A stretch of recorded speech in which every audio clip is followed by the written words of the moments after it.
So just before we dive straight into Unity, let's just talk a little bit about how we want to structure our game. So basically the lay of the lands.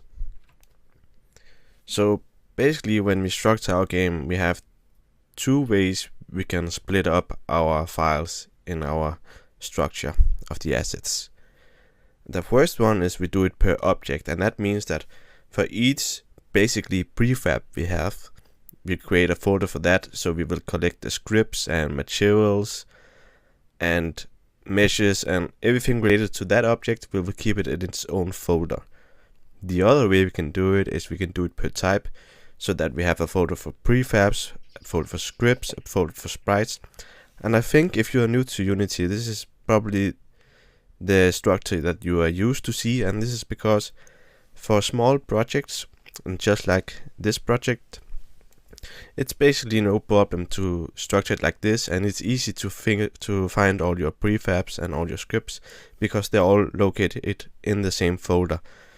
Rather, with the per object version, you can do that when you have a bit larger project. So if you have a lot of prefabs and they have their own scripts and they have their own materials and so on, it will be a good idea to try to organize it into each folder. But basically for our project, it wouldn't really matter so much which one we choose, and for the sake of simplicity, we will just use the per type version. So yeah, very nice animation. What should control our game? So we need to figure out who is responsible for what, because our snake game is a pretty simple game, but there still needs to be some kind of management. So who makes sure that the snake moves? Who makes sure that something happens when the snake moves over an apple? And who takes care of the score and so on.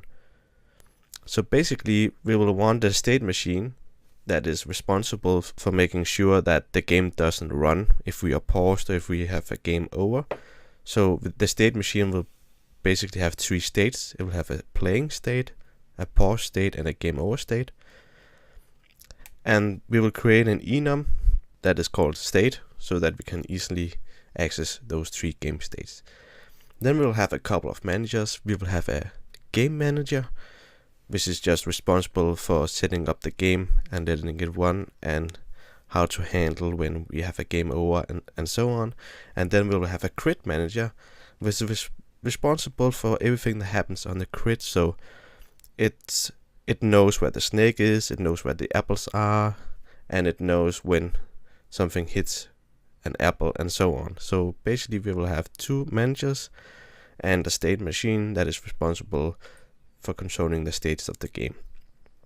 So this was just a short video on how we are going to structure our game, and I think now we are ready to dive into Unity and start creating our little snake game.